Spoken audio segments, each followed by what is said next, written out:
Hello, you wonderful people, and welcome to another episode of Not Too Comic Book. This being a show where I talk about TV shows that are adaptations of comic books. For today's episode, I'm going to talk about the latest episode of Lucifer, as well as the latest episode of Supergirl, as well as the latest episode of iZombie. Like always, if I'm talking about something you want to listen to, you can always look in the description down below. I include the time when I start talking about each of the respective show. So, for example, if you want to hear what I say about this week's episode of Lucifer, you can skip to what I had to say about this week's episode of Supergirl, and or skip to what I had to say about this week's episode of iZombie. But the first thing I'm going to talk about is this week's episode of Lucifer. I will go ahead and admit I slurred through a lot of that intro. I do apologize.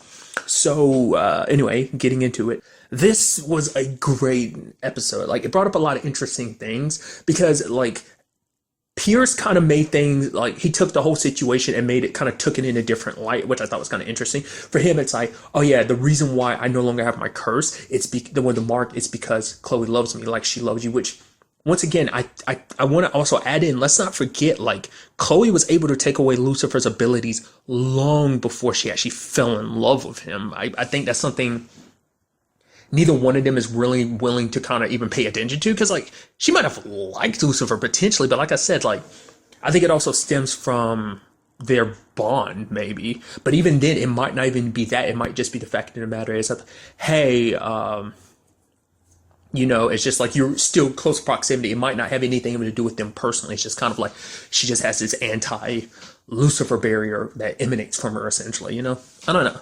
I still chalk it up to what I said last week, and I think the reason why Pierce no longer had his mark is because he did it for a non-selfish reason. Like, he was going through with it, but then he's like, I don't want to hurt her, and I think that's what got his mark removed. I don't know. Maybe there is more to it than that. Maybe I don't legitimately don't think it's what Pierce thinks it is. But that starts kind of getting Lucifer's head. Obviously, he's spending so much of the episode hating on Pierce and being like, oh, Pierce is the worst, he's the worst, which Chloe had to be like, shut up. This is my relationship. Whatever happens between me and Pierce, whether we get back together or not. Because Pierce had got it in his head like, oh, no, I can be with Chloe now. Like, I've legitimately developed feelings for her. It isn't fake anymore. And now that I'm mortal, we can actually, that was his biggest reason why he never really got in any relationships, is because his immortality, now he's mortal, they can grow old and die together. So it's like, yes, awesome. The only person that's backing his corner in this episode is Ella, because she's the one that's all for it. And you have Dan backing Lucifer corner, because he's like, yeah, I'm with you, buddy. Screw that guy, because he hurt Chloe. Even that point when Dan was eating those, like, oh, these lemon bars are so good. Who made these? It's like, actually, those were from Pierce. He spit them out.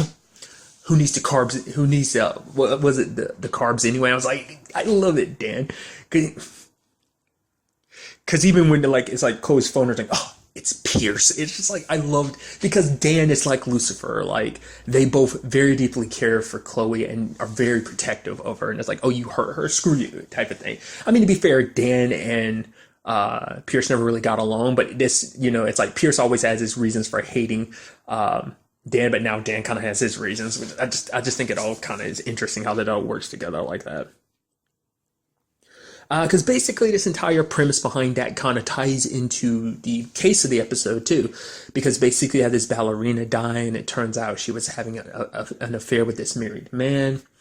Well, basically it turns out, like, because she was originally going to get this job on this, like, hosting kind of like this ballerina competition thing, but then she actually left it and then went back to being, you know, a ballerina with this particular company. It turns out that the main dude behind it was Miles, was being blackmailed because he faked it, because he's a douchebag that basically he never had a lot of notoriety before, but after his car accident and everything, thought like, oh, he lost his leg and everything. He lost his ability to dance, but he won't let it slow him down. It's like he's been faking it the entire time to kind of get sympathy, and that in itself boosts his reputation. I'm like, oh my god, he's so brave and courageous to continue on after everything that type of BS, you know. So, which isn't BS if, you know, if it was under different circumstances. It's a BS because he's a faker. I just want to kind of like put that out there. To kind of elaborate on that before I kind of left it as that, but nevertheless. And it turns out the real killer behind all of this was that dude. What's his name? McAllister. It's because he was in love with Amber, and he was trying to get Raina out of the way, because it's like, oh, get her this job, like, trying everything. Like, he wasn't being a dick about it. Like, the reason why Raina quit the job is because she found out that Miles was being blackmailed, because he confronted Raina because he thought she was the one behind it. But it's like, oh, wait, she doesn't want to get the job out of handout. She wants to get it of her own merit. But, for McAllister, he felt like that was the only way he could be around Amber. But he couldn't tell her the truth about how he felt, which it turns out she actually cared for him. But all of this could have been avoided if he had actually just told Amber the truth. Like, he was too scared to tell her how he really felt, which coincides with Lucifer. Because Lucifer turns this whole situation into some big, like, trying to prove that he's better than Pierce, because that's kind of his mindset. It's like, oh, this way Chloe can pick me, which Linda's like, and why would that matter to you? And he's like, oh, obviously, because that way, things could go back to the way they were. And it's like, because he just can't quite say what he needs to. Anytime it comes to his feelings for Chloe, he kind of just shifts it like that. I mean, he always kind of interprets Linda's advice anyway, but he goes out of his way, like extra out of his way, to kind of misinterpret her advice, knowing what she's pulling, what string she's pulling at, but he's not willing to kind of admit it.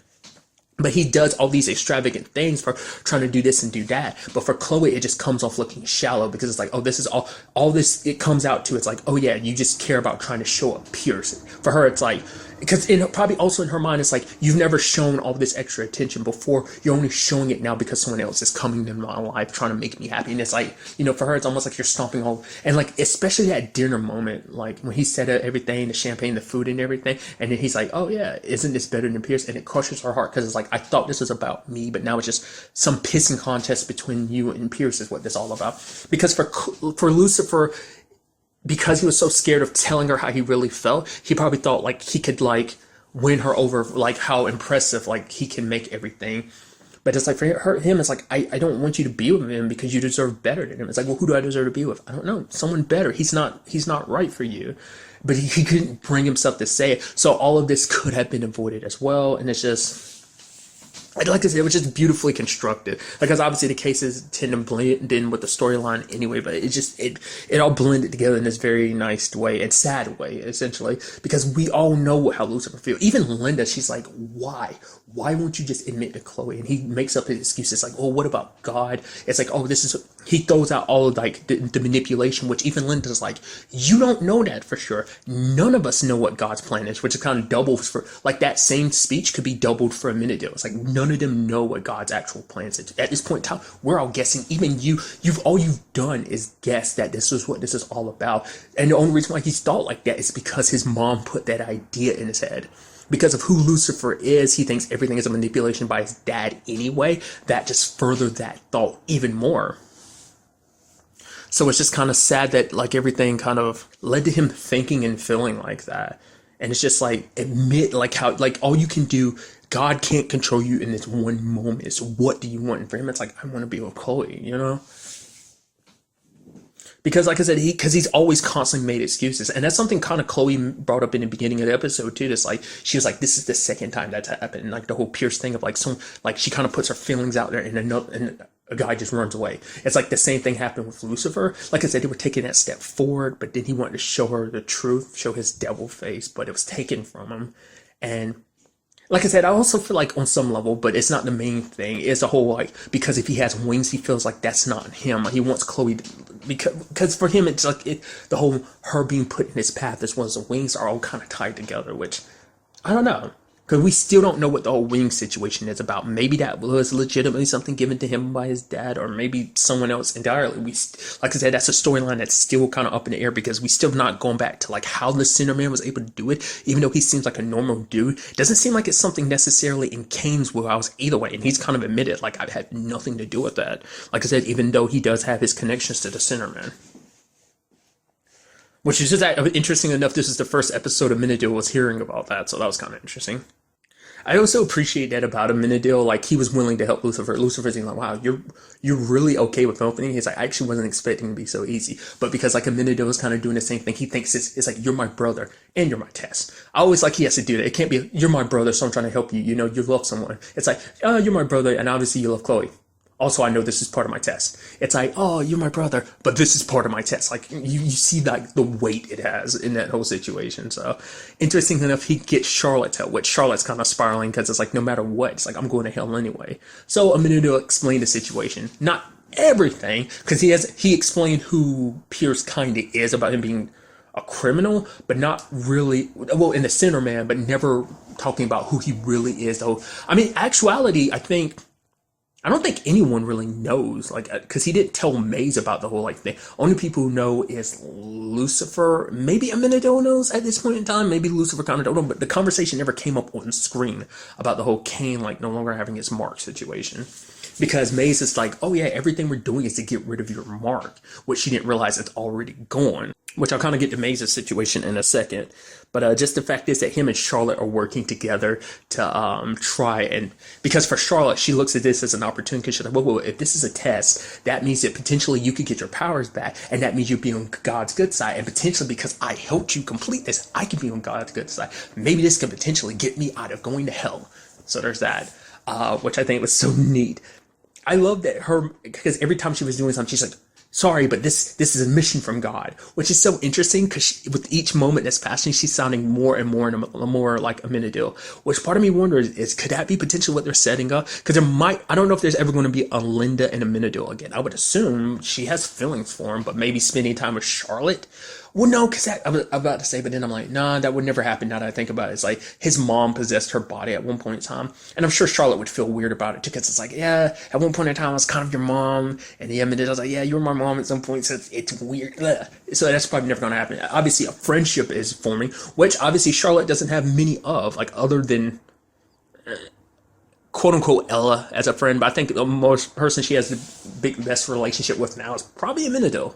Especially now that she knows everything, which Linda still doesn't know that she knows everything, which is always interesting because you forget, like, oh, who knows what? Because certain things come up, and I'm like, oh, you didn't know that? I thought you knew that because everyone else already knew that. I was like, okay, I guess not. I love that Charlotte, even when Pierce caught her, she was just like, oh yeah, I heard about you and Chloe breaking up. So she's trying to get all flirty. Like, oh, I can help you kind of get over it. But she's like, no, I'm in love with Chloe. Thanks.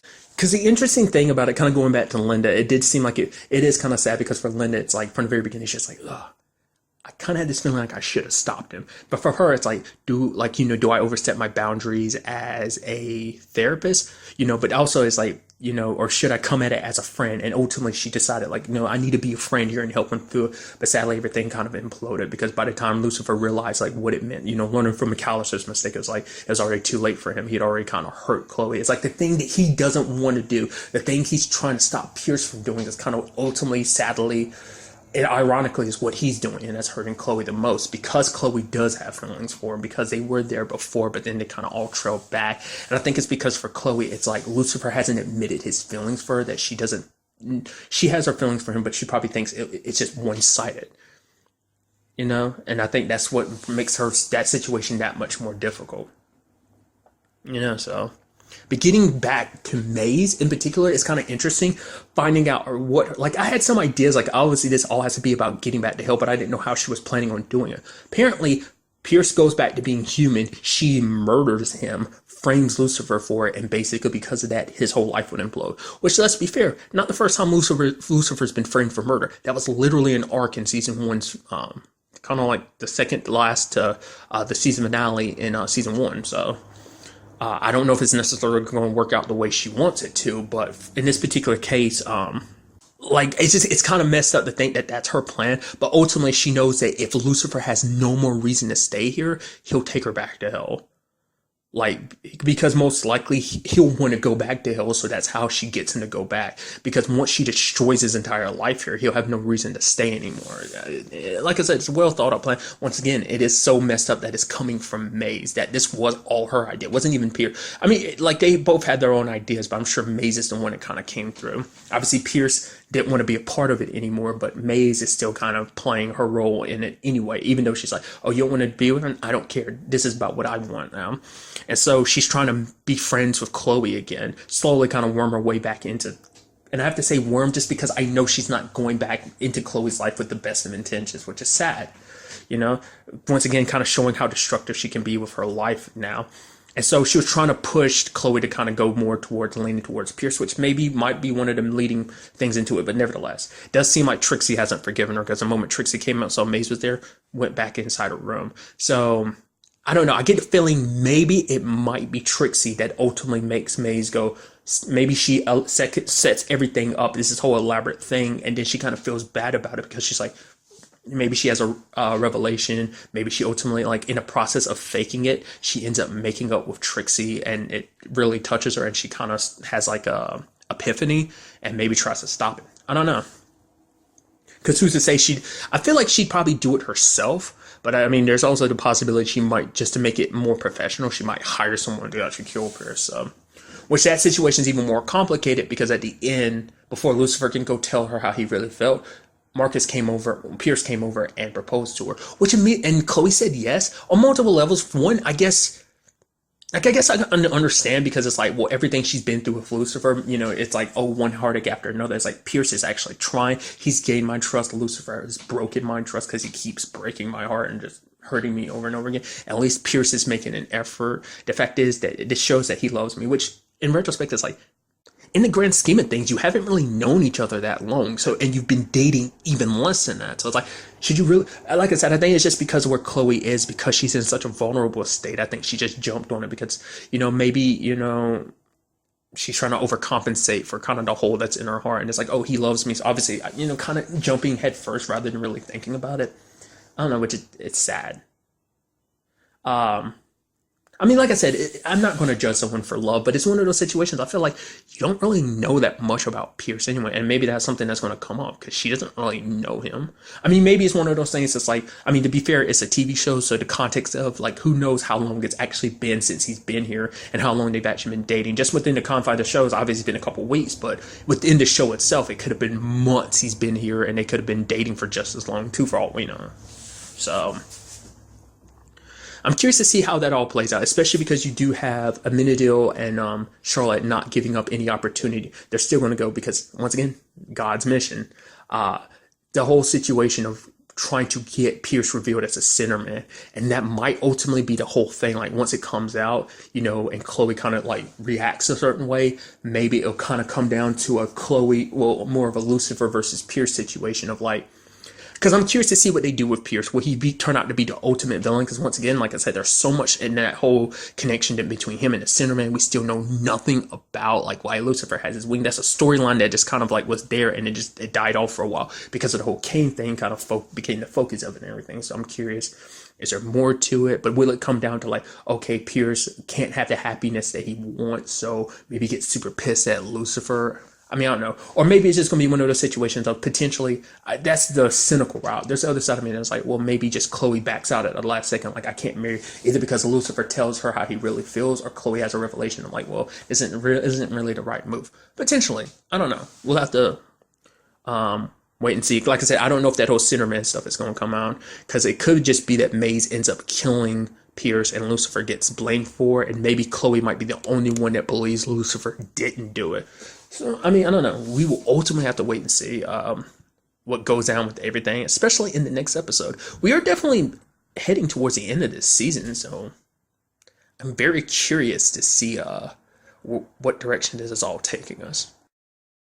And now moving on to this week's episode of Supergirl, a very good episode. In this episode, we have Kara and Mon-El training, which, once again, I'll start off the bat by being like, I'm so surprised to see Mon-El wearing his suit, because I wasn't expecting that. I was so certain that was going to be like an end of the season thing, but to kind of teach Kara more about the cape thing is kind of interesting. It's smart cloth that his cape is actually made from is actually based on like Kryptonian design, because it's actually based on Kara's. It's like Kara's like, can my cape do that? It's like, yeah. It's that we don't find that out until like 1,000 years later. So that's so fascinating to find that out. Like, she could actually kind of do that the entire time.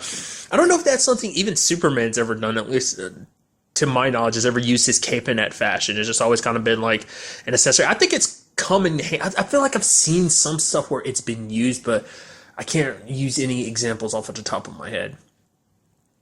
But basically the main focus of this episode is about John's dad.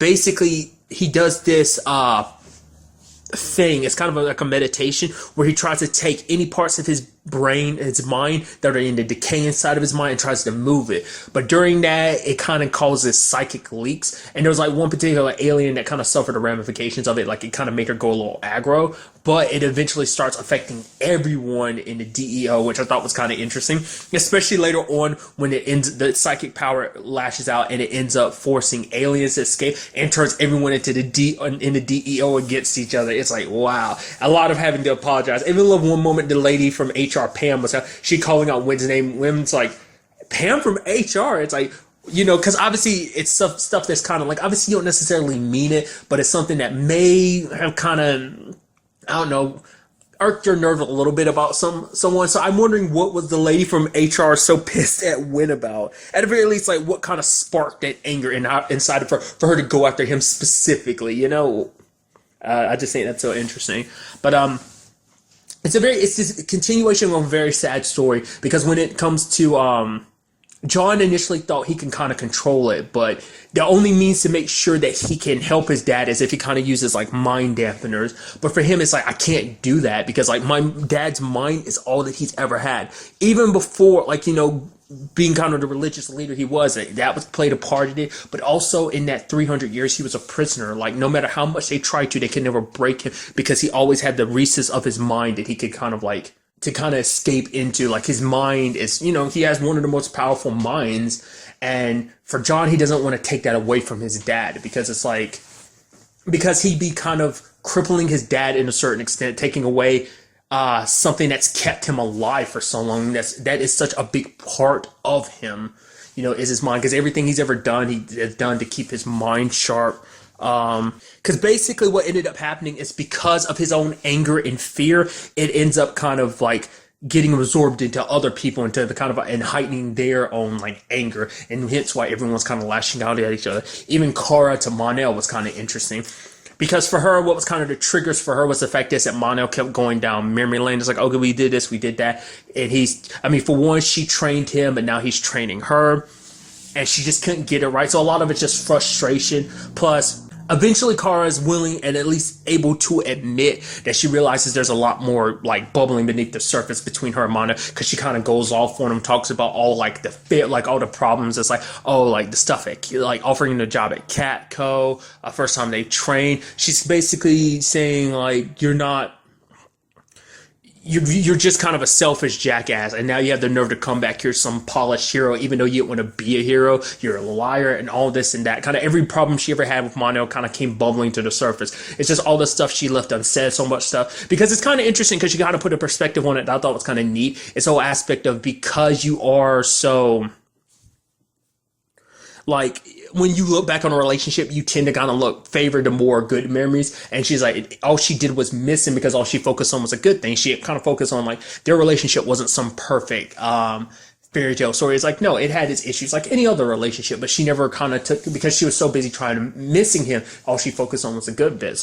But now those bad bits kind of came out, and so she kind of apologizes. But at the same time, Mon-El apologizes for everything that he did. It's like, he's now in her shoes as, someone who's become a hero. He looks back on like, yeah, I was a complete another jackass at that time. That, selfish prince side of him had, been kind of what pushed him for so long, so. But now that he's become a full-fledged hero, he can kind of see things from a different perspective. So, I still don't feel like it is 100% over. I don't know whether it's just because of everything that Kara said to him that kind of got to him, or was it because, like, on some level, because Mon-El, I think, puts up a good front too. Like, he's 100% okay, but even he, I guess maybe it's one of those things, like he says himself, like the truth is, it's always harsh. It's always going to be a harsh thing, but it's something that needs to be said. So whether it's just kind of having to face that mirror of like, oh, that's what he looked like, back then, or whether it's like, that's what Kara saw him as, or maybe, everything that's happened, you feeling, at the very least, feeling bad for everything, knowing that like he's causing her so much pain and stuff like that, So I think that, I don't know. I still think there is some part of him that I think is always going to be there, that will always be a part of him that cares about her more than a friend, but obviously they're going to try and keep it a friend, to kind of keep this bond by not apologizing anymore. It's just kind of like, we said what we needed to say, let's move forward as we continue our training and doing what we need to do. So that was pretty neat. But for John, it's like his dad, going back to it, was just fighting it so hard, but ultimately he gave in and he apologized, because it's like I said, his fear and anger of what was happening to him kind of made him lash out to everyone, because he didn't even believe John, because he's like, you're just trying to trick me, because that would basically lock him in, like cut off. I think for also as a Martian, your mind is your most powerful tool, your psychic abilities and stuff like that. So being kind of cut off from the vastness that is his mind, that he has relied on for so long, is probably like, it's like losing a limb. It's there, but you just can't you feel like it's there, but you can't access it. You can't do anything with it. I think it's kind of the whole point. So like it's kind of sad. And John felt the worst about it doing that but it's like there are moments where it's like you have to do what's right because under these circumstances, his dad can't be left unchecked because the situation could get worse. Like I said, he thought he could control it, but no, it's just, especially with his dad being as powerful as he is, so. I kept wondering in the episode when they were walking past all those different aliens, like the white Martian and those other aliens that were locked up. I was like, why do you focus so much on them? And it's like, oh, now I see why.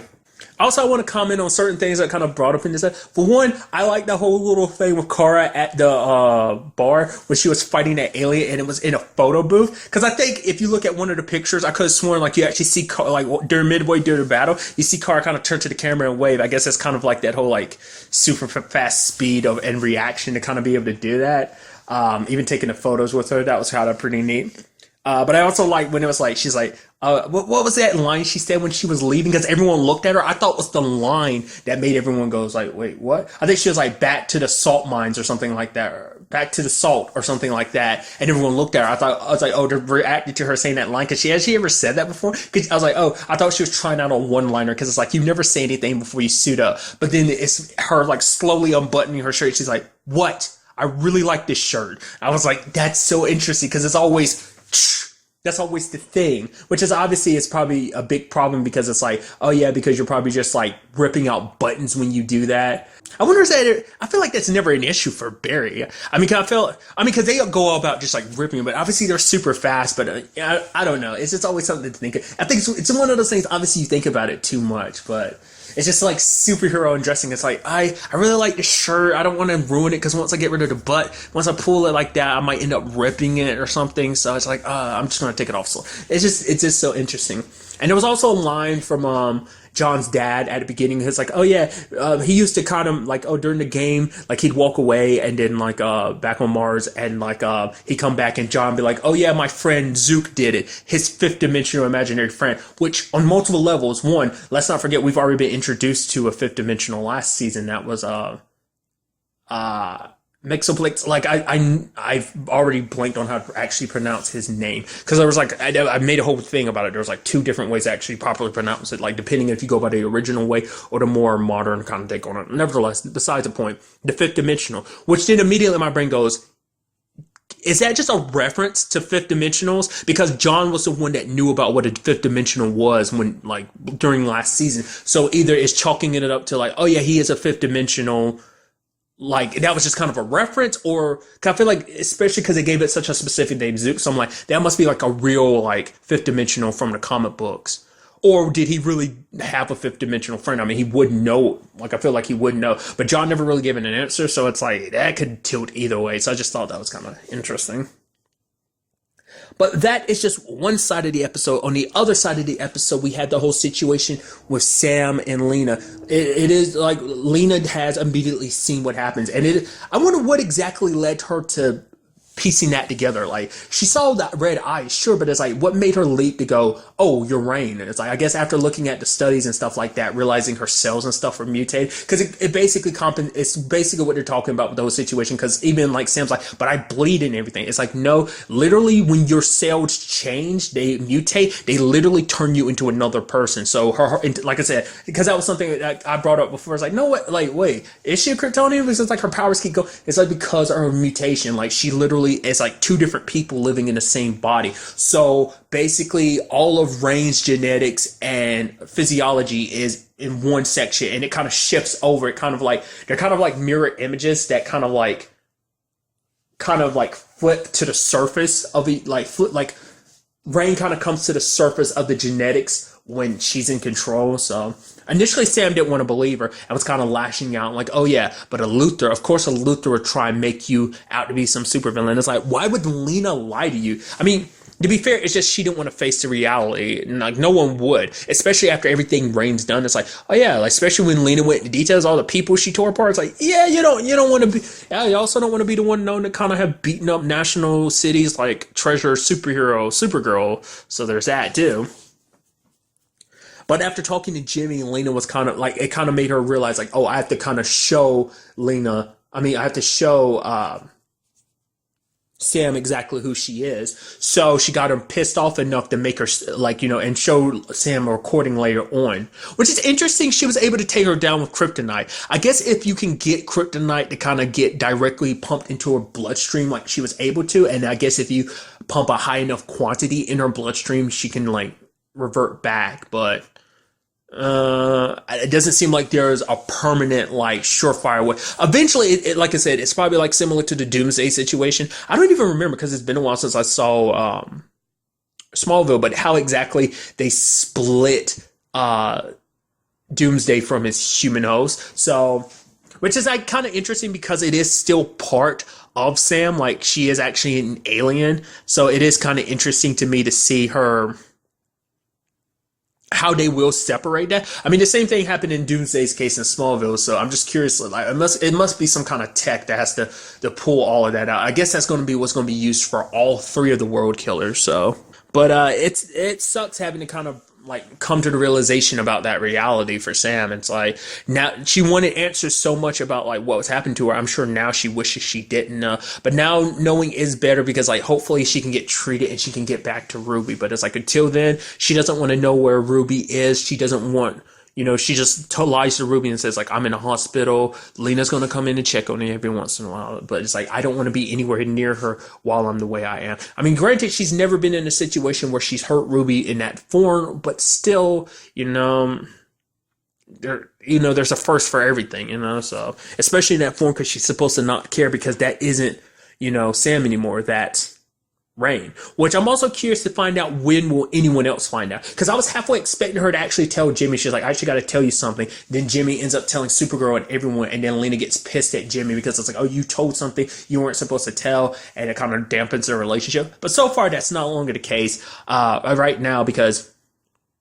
And also like the line from Jimmy, he's like, yeah, I hang around a lot of friends who are so busy trying to save the world they forget to eat. It's like, yeah, like, because a lot of heroes get so focused, caught up in the whole superhero thing. Once again, it's obviously that whole aspect of like, you kind of leave your human life behind and stuff, like your secret identity life behind and everything. But nevertheless, she talked about the fact is that she's sorry she can't tell him everything, that some things are a secret. And he's like, well, if it needs to be a secret, then it stays a secret. Because at the same time, it's like, well, Jimmy is the most understanding, because it's like, well, you don't have to tell me everything, because it's not like Jimmy tells her all the secrets he knows about how he really works with well, she doesn't know he's Guardian, does she?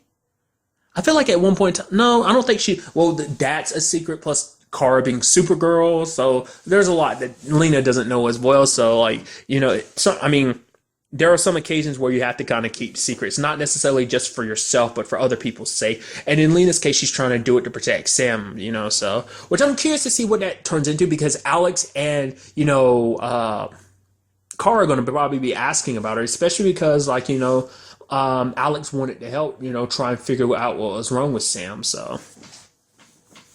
Like I said, I'm curious to see when that all is going to come about. Currently, we don't know, so maybe in the near future, we'll have to wait and see.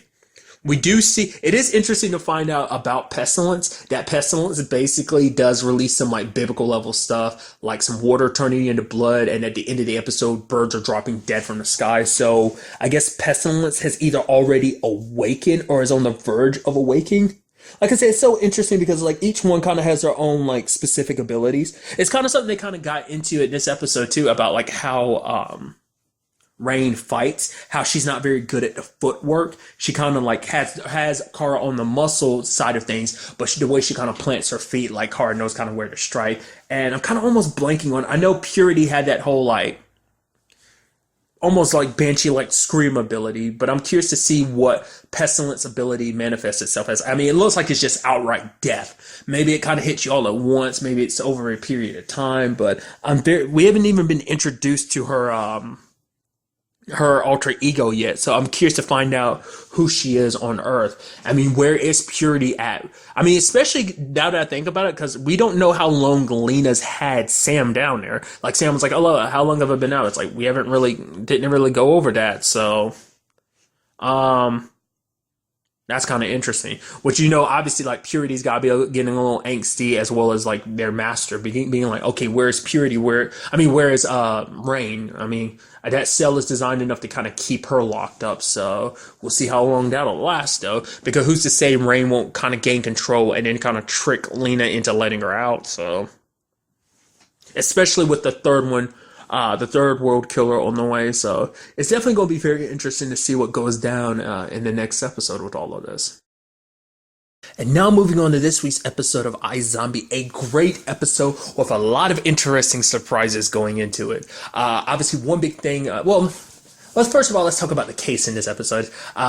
Liv ends up eating the brain of a dude named Garrett, who's big into LARPing and stuff like that. And I love that the entire episode, she doesn't break character the entire episode, so I guess that just shows how dedicated Garrett was to it. But, like, she constantly talks in that, quote-unquote, medieval speak of me lord, constantly calling Clive that. And he's not just about that. And she's like, my liege? My grace? But basically, the case involved, Garrett being killed. And it's because it turns out Garrett actually lied. It's kind of interesting, because really quick, I want to talk about the fact is that actually, like, at the beginning, Clive was like, actually, this kind of be cool. He's like, the whole D&D thing is kind of sucky because you have to just sit there. But it could be pretty cool to kind of, like, bring it to life. And then he saw them and he's like, never mind, this is not cool at all. Which immediately made me remember, it's like, yeah, there was that whole episode last season where, like, obviously, like, Liv had eaten the brain of a dude who was super into D&D.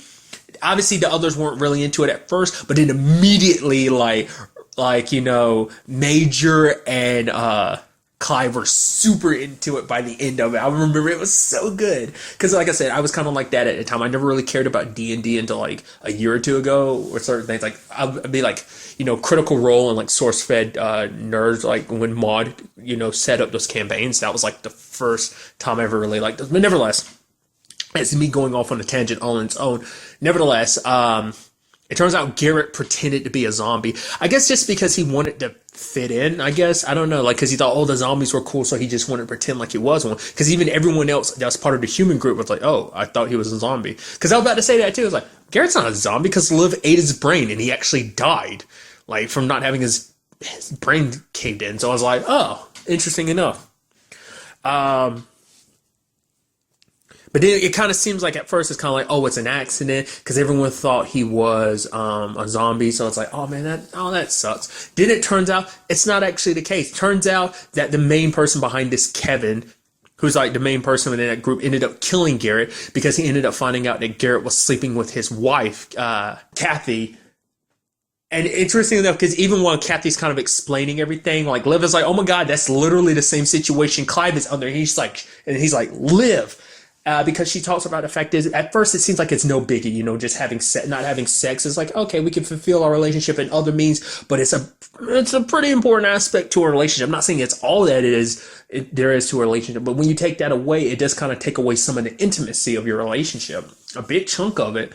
And hearing that conversation, you could tell immediately it was affecting Clyde because he literally is going to do the exact same thing. Basio is being with people now. I mean, granted, he started it and he always knew this was potentially their path. He thought that's what was actually happening right now, but he didn't realize all she was doing was dating and kissing people. It hadn't gotten that far. So he's the one to kind of set things in motion. But at the same time, it's like, yeah, he knew this was happening. It doesn't make it any better, It doesn't make it hurt any less, even though he knew it was coming. So that struggle, and I like that being an aspect in his relationship, because even back then, I think during season 3, I don't think I ever really thought about that aspect because it just never correlated in my head. It's like, oh yeah, human zombie relationship. It never crossed my head like, oh yeah, that'd be like hard to really do that, especially with Clive not wanting to be a zombie.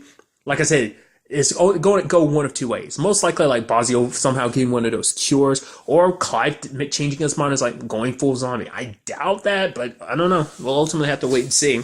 It's kind of one of those open-ended cases because Kevin could be like, no, we were in the middle of LARPing and he lied and told me he was a zombie, and like any jury would believe me. So it's like he's not willing to kind of confess. But I'm wondering, is his wife willing to stay with him during all of that. Or maybe she won't believe that I guess that's why the dude named Gallivan kind of walked away, so we're not even recognizing Kevin, because he knew the truth. It's like, nope, he set that whole thing up. It wasn't an accident. He killed him on purpose because he used a different sword, a sword that he knew would pierce through Garrett's armor. And even too, there's like people are like, Garrett was like the best swordsman amongst them. So there's no way like Kevin could beat him, because Kevin never really beat him. And it's because he pretended to be injured and then like use dirty tactics, which obviously for Liv is like, oh, you have no honor, essentially, so there are a few cases that have popped up over the course of this series that are kind of like that, where things are kind of, who the bad guy is, but they never really get in trouble for it because certain things are kind of left open-ended. So it turns out to be one of those cases.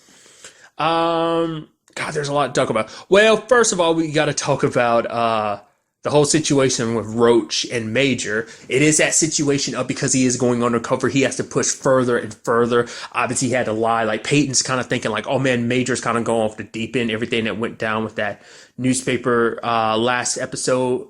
But it's like, he's got to keep his cover up because he needs to buddy up with Russ. Russ even started getting suspicious of him because it's like, oh, I saw you talking to that medical examiner. He doesn't, which is kind of interesting. Because like, oh, I guess he's one of the few people that doesn't know about Major's connection to Liv. Chase knows, sure, but like, I guess not a lot of people would know that. I mean, it's more of his personal life, and I'm sure not many people know much about Major's personal life like that. But nevertheless, it is a situation where they were in threatening some guys who were retubing brain tubes.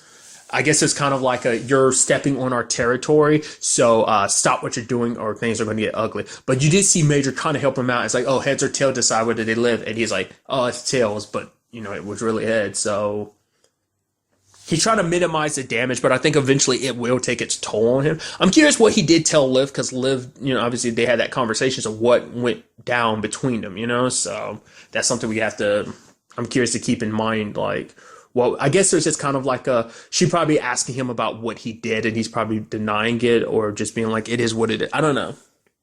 Because I'm sure he would want to tell her the truth, but he can't. Just like Liv, is in her current position, can't tell him because he's so full-blown, especially under these circumstances, after everything that kind of went down with Mom and Leone and him not acting or reacting in any shape or form, trying to stop it, kind of shows her what side he's chosen. So no way in hell she's going to tell him the truth.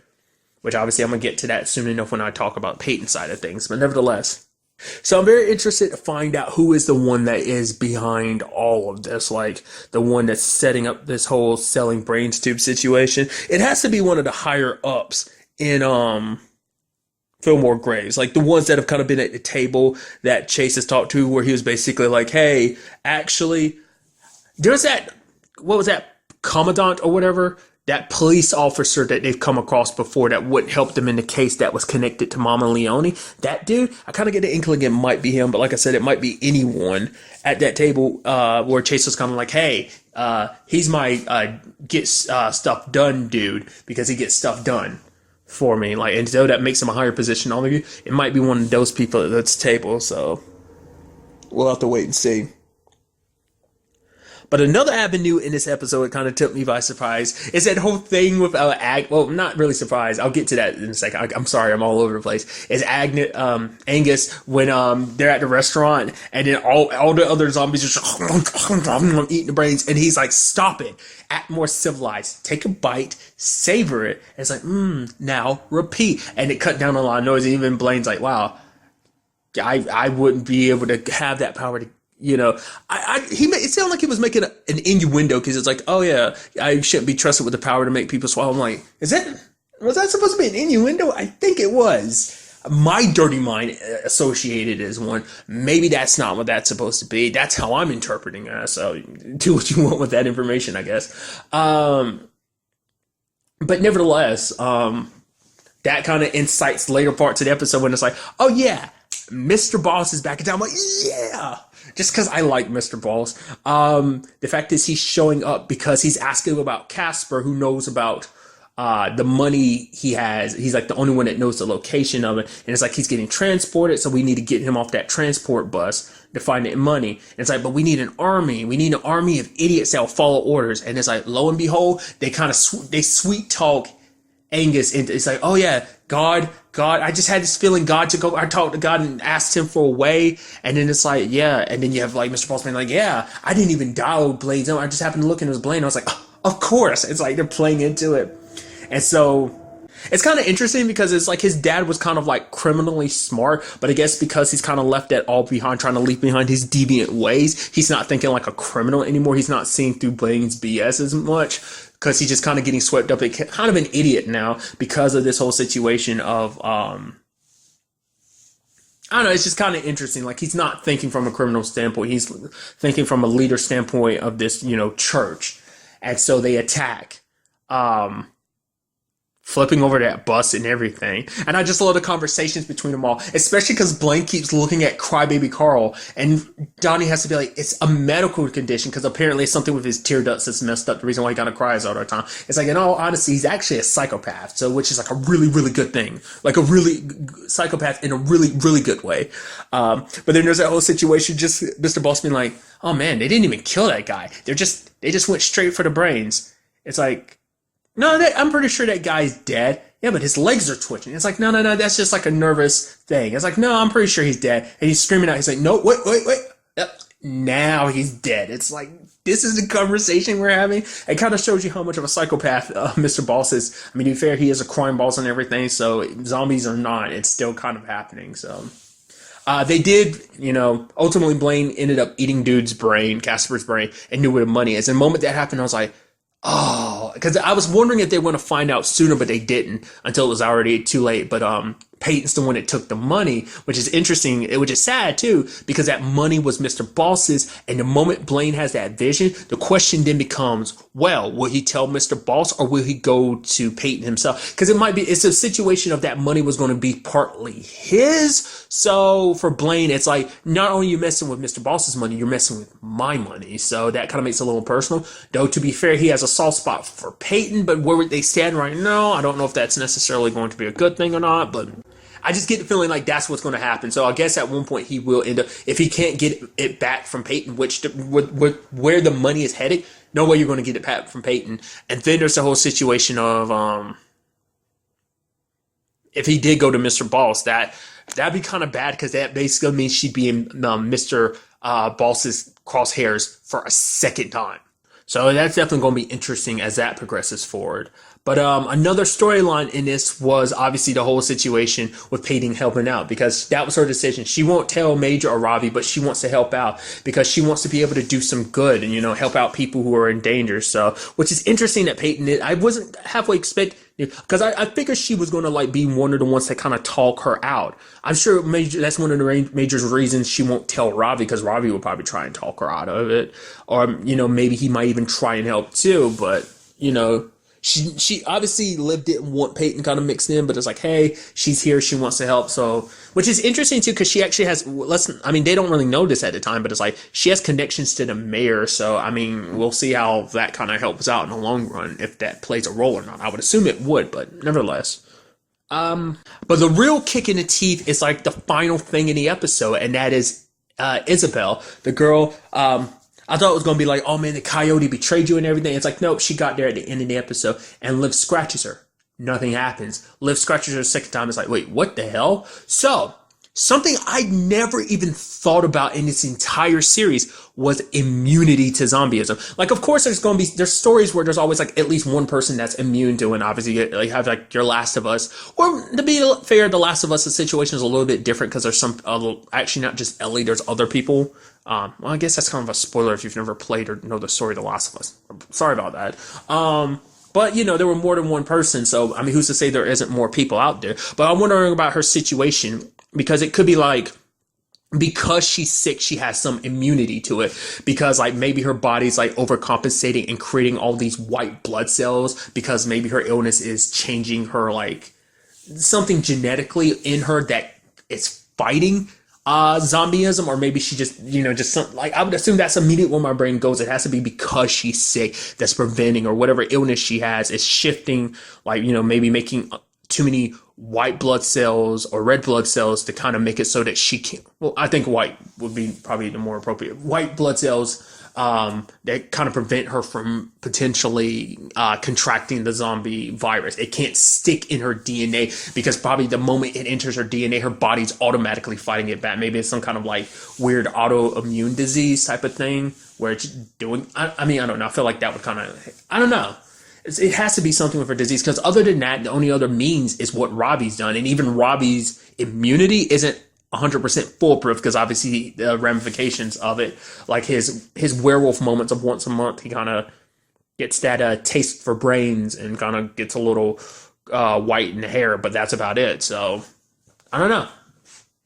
And to be fair, she is outside of Seattle, so it could be a situation of like there have been preemptive measures taken on the outside world where they've already contracted like some cure for zombieism or like, maybe she was kind of secretly implanted with something. And that might be something we see going forward too, because she could potentially be like a cure for zombieism. So, once again, you already have those like cure, which could be a bad thing too, because like she could be a target because it's like, no, you could bring an end to the zombie race, so people would want her dead. Even Fillmore Graves might even come after her for that. I don't know if they would necessarily protect her. So I mean, I don't know.